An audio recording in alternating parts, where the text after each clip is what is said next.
Finally tonight, Washington's Kennedy Center for the Performing Arts will bestow its Kennedy Center honors on 5 of the nation's leading artists this coming weekend.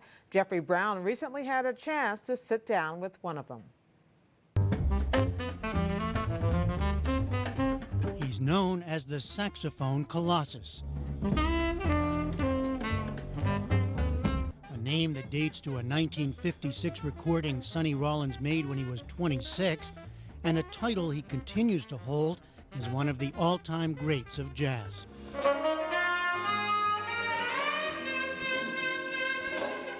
At 81, Rollins is a living link to giants like Charlie Parker, Thelonious Monk, John Coltrane, and Miles Davis, all of whom he knew and played with, and to the Harlem neighborhood where he grew up, where jazz was everywhere. So there was music all over. When I went to public school, we used to pass by the famous Cotton Club. You remember the Cotton Club? I mean, we walked by going to school. So I was just immersed in it from the beginning, really. It was everywhere, but you're essentially self-taught, right? I consider myself a primitive because... What does that mean? I've had to explain that a lot. It means sort of that when my mother bought me the second-hand alto saxophone, I went into the bedroom, and I just started playing. I mean, I don't know what I was doing, but I was in a zone. I was already doing something.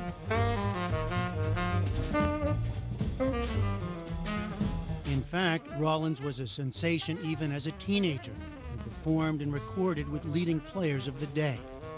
His first album as a bandleader came in 1951, and many more followed.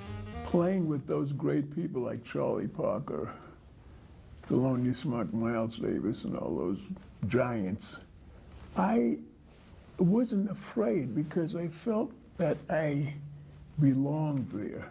You felt you belonged with them. Yeah.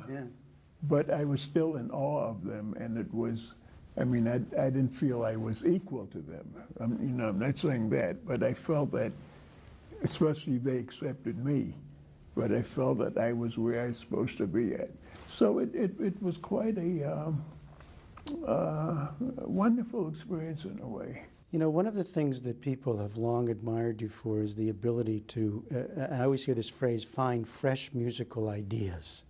What does that mean? How do you define a musical idea in jazz? Wow. Well, jazz, as you know, is an endless source of ideas because you can use anything. You can play operatic arias, you can incorporate them into jazz, you can play gypsy music and incorporate it into jazz, you can play European classical, you can incorporate it into jazz. You can use anything and jazz it up, as they used to say.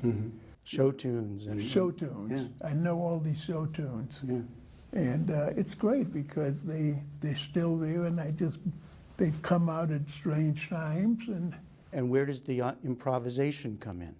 Well, Jeffrey, improvisation is something which is highly misunderstood these days. I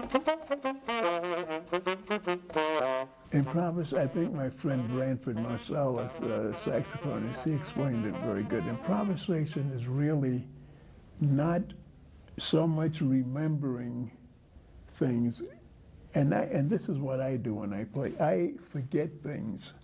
When I go on the stage, I want my mind to be a blank so that things can come into me without my knowing where they came from. So are you surprised by what comes out? Sometimes I'm surprised by what comes out, yeah. At several key points in his career, Rollins simply stopped performing and recording. Most famously, he spent one of what he called his sabbaticals practicing on the Williamsburg Bridge in New York. He later released an album titled The Bridge. I went away because I was getting too much acclaim. And you were getting too much attention? Too much attention. And you didn't like that? Well, no, I liked it to a point, but Jeffrey, I think the biggest thing that in my life that I can be proud of, my epitaph, is that I knew inside how I was doing, whether I was playing great or whether I wasn't playing great. And I shut out the people that were telling me, oh, Sonny, don't go away, you lose your audience. So I said, no, I want to practice, I want to get better. But here you are still at it, right? Why?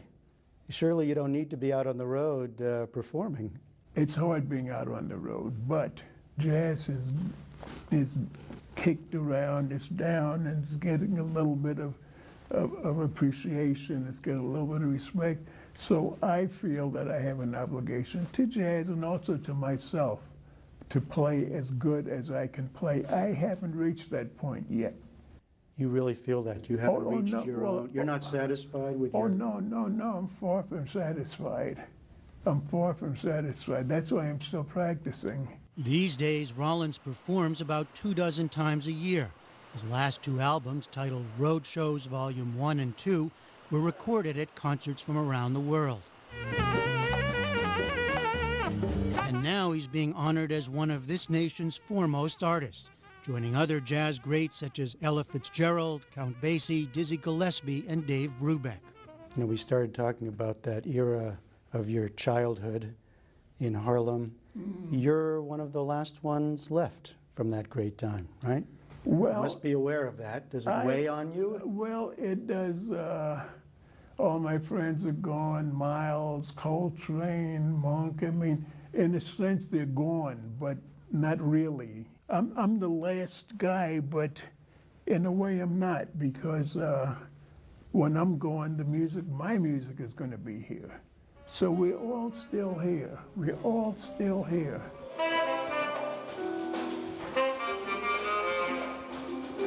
Still here, still practicing, and still performing.